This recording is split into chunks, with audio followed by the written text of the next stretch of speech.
Assalamualaikum warahmatullahi wabarakatuh.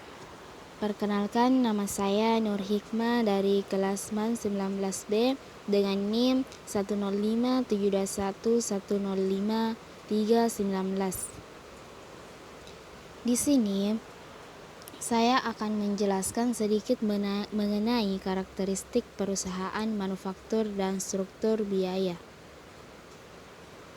Jenis perusahaan. Secara umum, perusahaan dibedakan menjadi 3, yakni perusahaan jasa, perusahaan dagang, dan perusahaan manufaktur. Pembahasan mengenai penyusunan anggaran akan lebih difokuskan pada perusahaan manufaktur.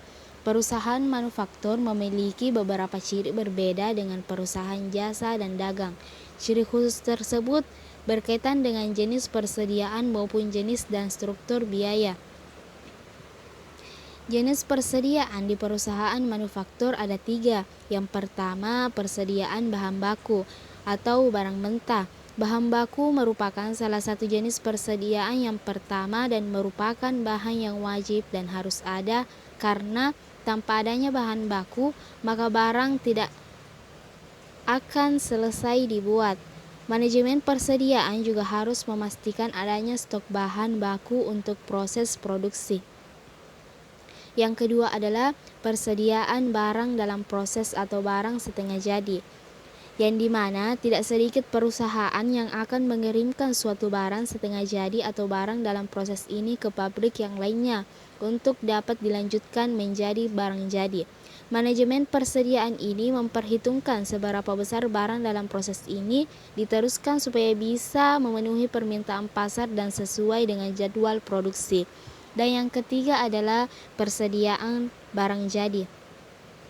Agar sebuah perusahaan memperoleh keuntungan secara maksimal, maka pengaturan persediaan barang perlu dilakukan secara matang dan berdasar pada kondisi pasar, internal ataupun eksternal. Setelah barang jadi, maka perlu dikirim atau didistribusikan kepada pihak ketiga atau agen-agen yang sudah terdaftar di perusahaan.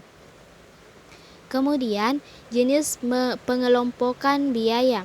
Yang pertama yaitu biaya bahan baku, biaya yang dikeluarkan untuk membeli bahan baku yang digunakan untuk menghasilkan suatu produk jadi tertentu. Yang kedua, biaya tenaga kerja langsung, yang dikeluarkan untuk membayar pekerja yang terlibat secara langsung dalam proses produksi. Dan yang ketiga, biaya overhead, biaya selain biaya bahan baku langsung dan biaya tenaga kerja langsung, tetapi juga tetap dibutuhkan dalam proses produksi, seperti biaya bahan penolong, biaya tenaga kerja penolong, dan biaya pabrik lain. Dan yang keempat, biaya pemasaran, biaya yang dikeluarkan perusahaan untuk mendistribusikan barang dagangannya hingga sampai ke tangan pelanggan. Dan yang kelima adalah biaya administrasi dan umum, yang dimana biaya yang dikeluarkan untuk keseluruhan biaya operasi kantor. Kemudian, jenis dan pengelompokan biaya. Biaya-biaya tersebut dikelompokkan menjadi dua kelompok biaya, yakni biaya produksi dan biaya operasional atau komersial. Dan yang termasuk biaya produksi yang pertama yaitu biaya bahan baku langsung, biaya tenaga kerja langsung, dan biaya overhead. Dan yang termasuk biaya operasional adalah biaya pemasaran, biaya administrasi, dan umum.